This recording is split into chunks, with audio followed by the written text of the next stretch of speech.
किस बात की सेवा कर रहा है मोदी? मोदी हमसे कहता है कि हम खालिस्तानी, हम आतंकवादी।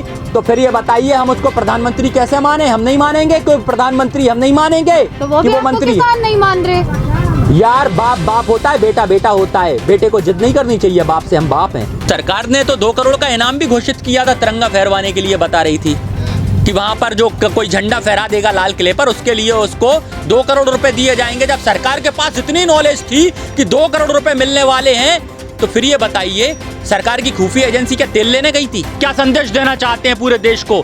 सब रड़ुए हो जाएं अपनी पत्नियों को छोड़ छोड़ के, हैं? देश सेवा के लिए उन्होंने पत्नी को त्याग दिया, तो विकास पैदा क्यों नहीं किया? अरे प्रधानमंत्री भी तो बने हैं, वो भी तो देखिए प्रयास नहीं। उनसे अच्छा प्रधानमंत्री मैं बन सकता हूँ, उनसे अच्छा मैं बन सकता हूँ। 50 दिन से अपनी पत्नी छोड़ के बैठा हूँ, लेकिन 2 विकास पैदा करके बैठा हूँ घर में। 2 ट्रक मट्टी गिरा करके राकेश टिकैत में फूल लगा दिया था। क्या संदेश देना चाह रहे हैं? क्या आप सड़क पे खेती करेंगे आप, या कुछ और संदेश? ना ना, हम ये बताते हैं कि तुम्हारे दिल में कितने भी कांटे आ जाएं, लेकिन हमारे दिल में तुम्हारे लिए फूल ही रहेंगे। और तुम्हारे कांटे में से तो बदबू आती है, पर हमारे फूलों में से खुशबू आती है, और अमन और खुशी का पैगाम देते रहेंगे। दीपक जी, अब नरेंद्र सिंह तोमर का कहना है कि 11 दौर की वार्ता हो गई है, परंतु किसानों ने अब तक यह नहीं बताया कि ये कानून काला क्यों है। मैं बता देता हूँ, क्योंकि उनका मन काला है इसलिए कानून काला है, और जिस मन से वो ये बिल लेकर आए हैं इसलिए ये बिल काले हैं। और अगर तार्किक बात करें तो असल बात यह है कि 1955 में बना कानून जमाखोरी के खिलाफ था, और जमाखोरी काला बाजारी कहलाती थी। और काला बाजारी पर जिस तरीके से इन्होंने उसको खुली छूट दे दी है, इससे कहीं ना कहीं जमाखोरी होने का डर है, और भुखमरी फैलने का डर है, और देश में शॉर्टेज आने का डर है। इसलिए ये कानून काला है। क्योंकि हम अगर पूरे की बात करें तो एक लंबा विषय है कृषि कानून पर बात करने का, लेकिन हांडी का एक चावल जब टटोलते हैं तो पहले ही कानून में इतनी बड़ी गड़बड़ है, तो बाकी पूरे हांडी में क्या गड़बड़ होगी, ये तो ये लोग भी मान चुके हैं जो संशोधन कर दिए थे कानून में इतने। आपको समझ आ गया है? आपको समझ आ गया ये? हाँ बिल्कुल आ गया ना, तभी तो मैं यहाँ पर हूँ। 50 दिन से ऊपर हो चुके हैं। अमित शाह जो है बंगाल में कह रहे हैं कि ये जो कांग्रेसी किसान है वही बैठे हुए हैं, बंगाली किसान जो आराम फरमा रहे हैं क्योंकि उन्हें फायदा हो रहा है। देखिए, किसान तो किसान होता है। ये पहली बार सुनने में आया है मुझे कि किसान कांग्रेसी होता है और किसान भाजपा ही होता है। तो फिर मुझे ये लगता है जो भाजपा का किसान है वो इसीलिए इसमें नहीं आ रहा है, क्योंकि कहीं ना कहीं वो भाजपा की चाटुकारिता कर रहा है। बाकी कानून तो उन्हें भी समझ में आ चुका है। अगर ऐसी बात कहेंगे तो इसका मतलब तो ये ना, किसान कब से पार्टी के अंदर हो गया भाई। ये नया पंथ चलाएंगे क्या किसान को लेके? हाँ। वो कह रहे हैं कि आप लोगों को बरगलाया जा रहा है, फुसलाया जा रहा है। किसको? हमको? हाँ। कैसे फुसला रहे हैं, कैसे बरगला रहे हैं हमको? हमें तो समझ ही नहीं आ रहा है। मतलब कि हमें अनाज की जगह गोबर खिला रहे हैं, ऐसा कुछ? भाई ये तो खुद गोबर खाने वाले लोग हैं, ये तो खुद गोमूत्र पीने वाले लोग हैं। तो ये हमें क्या बरगलाएंगे, हमें क्या समझाएंगे? हम तो अनाज खाने वाले लोग हैं, अनाज पैदा करने वाले लोग हैं। आज देखो, जो किसान पता है, जब पेट में आग लगती है वो पेट की आग को शांत कर देता है। पेट में आग लगने नहीं देता किसान, तो वो देश में आग कैसे लगा देता है? देश में आग भी नहीं लगा सकता। देश की आग भी किसान बुझाता है, और पेट की आग भी किसान बुझाता है। ये समझना होगा सरकार को। सरकार तो समझ रही है, आप नहीं समझ रहे हैं। अपनी जगह अड़िग हैं, एक बार मान के देख लीजिए ना बात। 1.5 साल जब होल्ड पर रखने की बात कह रही है सरकार, तो इतना तो किसानों का नरम दिल होता ही है कि समझ लें एक बार। अच्छा, तो प्यार से क्या हम जहर पी लें? हाँ, अमृत हो जाएगा वो जहर? ऐसा होता है क्या? जहर तो जहर ही होता है, अभी ले लो या बाद में ले लो। प्यार में बहुत ताकत है। क्या? एक बार आजमा के देखिए, प्यार में बहुत ताकत है। भाई मैं भी मोदी जी से कहता हूँ, प्यार में बहुत ताकत है। उन्हें भी अपनी पत्नी को साथ ले आना चाहिए। प्यार में बहुत ताकत है, उन्हें भी दिखाना चाहिए। छोड़ दिया पत्नी को, क्या देश के लिए छोड़ दिया। तो पत्नी मतलब क्या संदेश देना चाहते हैं पूरे देश को? सब रड़ुए हो जाएं अपनी पत्नियों को छोड़ छोड़ के, हैं? देश सेवा के लिए उन्होंने पत्नी को त्याग दिया, तो विकास पैदा क्यों नहीं किया? अरे प्रधानमंत्री भी तो बने हैं, वो भी तो देखिए प्रयास नहीं। उनसे अच्छा प्रधानमंत्री मैं बन सकता हूँ, उनसे अच्छा मैं बन सकता हूँ। 50 दिन से अपनी पत्नी छोड़ के बैठा हूँ, लेकिन 2 विकास पैदा करके बैठा हूँ घर में। अच्छा, आपको एक दिन के लिए प्रधानमंत्री बना देंगे, क्या हाँ। करेंगे फिर? मैं सबसे पहले तो मोदी को इस देश से बाहर फेंक दूंगा। जय जवान जय किसान, जय जवान जय किसान। सबसे पहला काम यही होगा, क्योंकि अपराधी को देश में रुकने की जरूरत नहीं है। ये बताइए 1955 में कानून बना था अपराध के खिलाफ, जमाखोरी के खिलाफ, और इस अपराध को बढ़ावा देने वाला व्यक्ति कौन होता है? अपराध को जो बढ़ावा दे वो अपराधी होता है, और अपराधी की हमारे देश में अब कोई जगह नहीं है, उसे गद्दी से उतार के छोड़ेंगे। अब तो अंतर्राष्ट्रीय लेवल पर भी आपका समर्थन मिल रहा है, आप लोग मिलना चाहिए ना। तो उन पर भी अब केस दर्ज हुए जा रहे हैं। किस पे? रिहाना हो गई, ग्रेटा थनबर्ग हो गई, इन लोगों पर भी अब मुकदमे दर्ज होने शुरू हो गए। दिल्ली में हुए हैं मुकदमे दर्ज। हाँ, तो दिल्ली में खूब करें, दिल्ली इनकी है, चाहे जो कर लें। देखिए हुकूमत इनकी है, आवाज जैसे चाहे वैसे दबा लें, सच की आवाज पर इतनी जल्दी नहीं दबने वाली। लेकिन मोदी जब विदेश जाते हैं और विदेशों में जब उनकी तारीफ होती है तो अंधभक्त बहुत ताली बजाते हैं। आज जब विदेशों में जब डंका नहीं बज रहा, लंका लग रही है, तो बड़ी मिर्ची लग रही है यार अंधभक्तों को। क्या समस्या है भाई? इज्जत घर से शुरू होती है। जब देश का किसान यहाँ इज्जत देता था मोदी को, तब जाके विदेशों में इज्जत मिलती थी।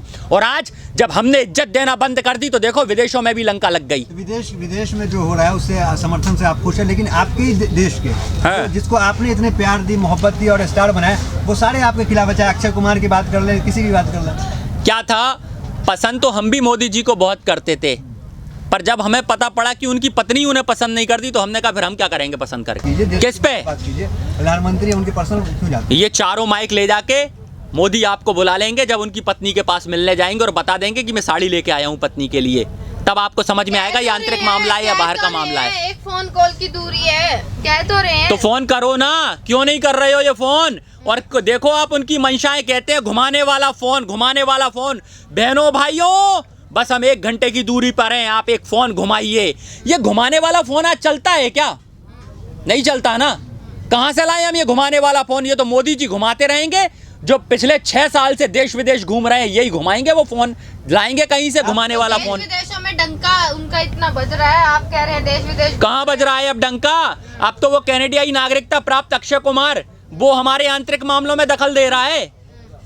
पता है अक्षय कुमार की कैनेडियाई नागरिकता है, वो देश का नहीं है। उसके पास वहां की नागरिकता और एक विदेशी नागरिकता होने के बाद वो यहाँ की बात करेगा। यार ये भांड लोग, भांड है भांड। पहले सुन लो, आप उनको कनाडियन बता रहे हैं, प्रधानमंत्री उनको राष्ट्रवादी मानते तभी तो इंटरव्यू देते हैं। वो तो अर्नब गोस्वामी को भी राष्ट्रवादी मानते थे, क्या हुआ? फर्जीवाद उसका निकल गया ना। है तो अर्नब गोस्वामी राष्ट्रवादी। मतलब देश के अंदर पता है क्या हो रहा है? जितने लोग देश में दंगा फैलाते हैं ना, सरकार उनको Z+ सुरक्षा दे देती है।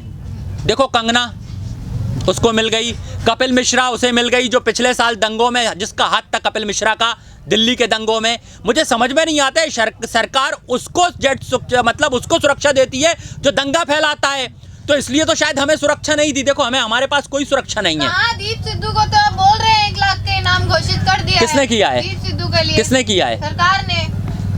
सरकार ने तो 2 करोड़ का इनाम भी घोषित किया था तिरंगा फहरवाने के लिए। बता रही थी कि वहां पर जो कोई झंडा फहरा देगा लाल किले पर, उसके लिए उसको 2 करोड़ रुपए दिए जाएंगे। जब सरकार के पास इतनी नॉलेज थी कि 2 करोड़ रुपए मिलने वाले हैं, तो फिर ये बताइए सरकार की खुफिया एजेंसी क्या तेल लेने गई थी?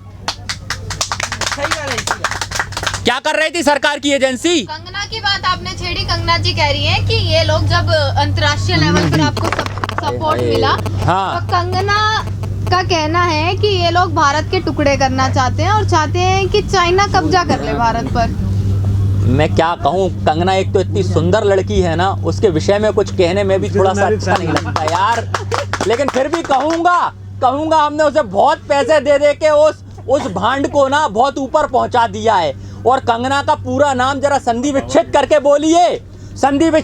बोलिए, कंगना राणावत।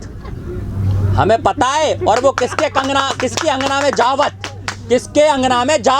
और जिसके अंगना में जावत वहां पे तुलसी पहले से ही विराजमान है। भाषा का थोड़ा आप किस बात की ध्यान रखिए ना। ओहो, चुम्मा देने से पहले भाषा का ध्यान नहीं होता कंगना को। हमारी भाषा पे लगे हैं आप लगाम लगाने। जो अश्लील हरकतें कंगना करती है उस पर कभी भाषा शैली पे ध्यान नहीं दिया जाता। तब तो सब लोग उसको देखते हैं कंगना को।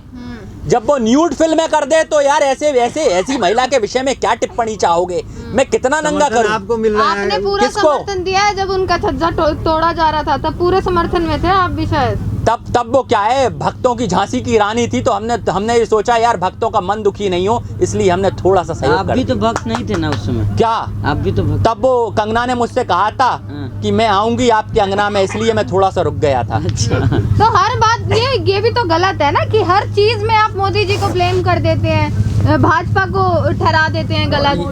कल देश का विकास नहीं हुआ, उसमें भी blame, आपका विकास नहीं होगा उसमें भी आप blame। ये मन की बात कौन करता है भाई? क्या हुआ? मन की बात लुगाई से की जाती है क्या? देश लुगाई है क्या मोदी की जो मन की बात करेगा हमसे? भाई जन की बात कर और मन की बात अपनी लुगाई से कर। प्रधानमंत्री है देश के, वो अगर इस देश की सेवा के बारे में नहीं सोचेंगे तो कौन सोचेगा?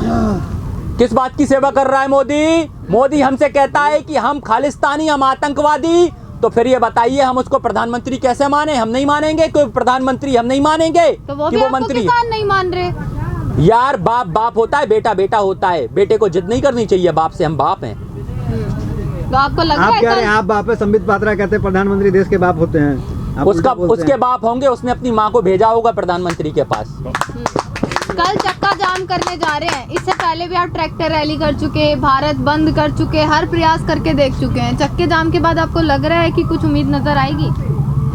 देखो पहली बात, अभी ताज़ा जो मुझे खबर मिली है कि सरकार ने जैसे हमारे 26 जनवरी के परेड में जिस प्रकार की साजिश रचकर हिंदू बनाम सिख करना चाहा था, वैसे ही कल चक्का जाम में भी कुछ ये हरकत करेंगे। तो अभी जैसा मेरे को जानकारी मिली है, उत्तराखंड और उत्तर प्रदेश में चक्का जाम के लिए रोक लगाई है और हो सकता है कि रात तक संयुक्त किसान मोर्चा इस पे और किसी फैसले पर पहुंचे। हो सकता है इसको डिनाय मतलब बंद ना भी करें इस चक्के जाम को। असफल होने के डर से आपने क्या कोई और डर था? नहीं, अपने आप पे कलंक लगवाने के डर से किया है। हमें कलंक लगाया जाता है, इस देश में आंदोलनों को दबाया जाता है और मुझे तो डर है मेरे सोशल भाइयों पे जिन पर लगातार देशद्रोही के मुकदमे जड़ रही है सरकार, उनके लिए भी डर है। इसलिए हमने ये सब बंद करना चाहते हैं। हम चाहते हैं शांतिप्रिय तरीके से सारे आंदोलनों को अंजाम दिया जाए। और मैं आपको बता देना चाहता हूँ, देख लीजिए कॉर्पोरेट जगत की हरकत। यहाँ पर नेट बंद कर दिया है। जरा सोचिए, जिसके हाथ में इंटरनेट चला गया उसने आज नेट बंद कर दिया। अगर उसके खजाने में, उसके गोडाउन में अगर अनाज चला गया तो कल को वो अनाज भी बंद कर सकता है, हमारा अनाज भी बंद कर सकता है। जो कटीले तार लगे हुए, तार तो फिलहाल अभी है, लेकिन जो कांटे लगाए गए थे सड़क पे उसको हटा दिया गया। क्या कटीले तार ना, कटीले तार, ऐसे ही तो कटीला है मोदी, ऐसी तो सरकार है कटीली, तभी तो उसने ऐसे तार लगाए हैं। तो किसान अभी उसमें दो ट्रक मट्टी गिरा करके राकेश टिकैत में फूल लगा दिया था। क्या संदेश देना चाह रहे हैं कि आप सड़क पे खेती करेंगे आप, या कुछ और संदेश? ना, हम ये बताते हैं कि तुम्हारे दिल में कितने भी कांटे आ जाएं, लेकिन हमारे दिल में तुम्हारे लिए फूल ही रहेंगे। और तुम्हारे कांटे में से तो बदबू आती है, पर हमारे फूलों में से खुशबू आती है और अमन और खुशी का पैगाम देते रहेंगे। लड़ाई जारी रहेगा। ये लड़ाई नहीं है, ये हक की आवाज है। इसको लड़ाई नहीं कहते, इसे हक की आवाज कहते हैं। देखिए साहब, यहाँ जमीर और जमीन की लड़ाई चल रही है और जिसने जमीर बेच दिया हो वो जमीन भी बेच सकता है, लेकिन किसान ने कभी जमीर नहीं बेचा, इसलिए वो अपनी जमीनें नहीं दे सकता। और मैं आपको बता दूं, मोदी जी के लिए जितने उनने रूप बदले हैं, जितने बड़े वो बहरूपिये हैं, उनके विषय में बताना चाहूंगा। उनके लिए एक बड़ी चंद लाइनें हैं। है बहुत अंधियार, अब सूरज निकलना चाहिए, और जिस तरह भी हो ये मौसम बदलना चाहिए। जो लोग रोज रोज रूप बदलते हैं लिबासों की तरह, अब जरा जोर से जनाजा उनका निकलना चाहिए, उनका निकलना चाहिए। पात्रा आता है, गोबर पात्रा आता है चैनल पे, और जब लालू यादव ने चारा घोटाला करा, जब चारा घोटाला में लालू यादव फंसे तो उनको क्या कहा गया था? चारा चोर। चारा चोर कहा ना इसने। आज पता है, जब इसकी जांचबीन होगी ना तो शौचालय का घोटाला सबसे बड़ा निकलेगा। और ये बार बार कहता है चारा चोर, चारा चोर। अब शौचालय घोटाले में हम इसको क्या कहेंगे? क्या कहेंगे? टट्टी चोर, टट्टी चोर, टट्टी चोर। तो मोदी कौन हो जाएगा? टट्टी चोर। जो हमारी टट्टी भी नहीं छोड़ रहा वो अनाज कैसे छोड़ेगा? और देखिए, अगर ये लोग कहते हैं, कुछ लोगों ने पूछा मुझे कि मुझे खतरा, मुझे कोई खतरा नहीं है। मैं कहता हूं क्रांतिकारी विचारों को नहीं मार सकते, क्रांतिकारी को मार सकते हो आप। मैं क्रांतिकारी हूं। अगर आप मुझे मारोगे तो मार दो, हमारे यहाँ पुनर्जन्म होता है। मैं ऐसे दल्ले भड़वे नेताओं के यहाँ जन्म लूंगा और जाकर उनने जो जितनी जायदाद कमाई है ना सारी उड़ा दूंगा और गोली मार दूंगा। नालायक औलाद हो जाएगा फिर आप तो क्या हो गया? नालायक बाप के संग नालायक औलाद बनना पड़ेगा ना। मैं तो जानबूझ के वहां जन्म लूंगा यार। मैं क्रांतिकारी हूं, मैं पहले भी क्रांतिकारी था, अब भी क्रांतिकारी हूं, आगे भी क्रांतिकारी पैदा होंगी जा रही है, ये गलत है। इसलिए हम बार बार अब ये नारा देंगे कि दर्द कहां तक पाला जाए और युद्ध कहां तक टाला जाए, हम क्रांतिकारियों के वंशज हैं। अब देखो इंकलाब का कहां तक भाला जाए, अब देखो फेंको इंकलाब का भाला कहां तक जाए। धन्यवाद। जय हिंद, जय भारत।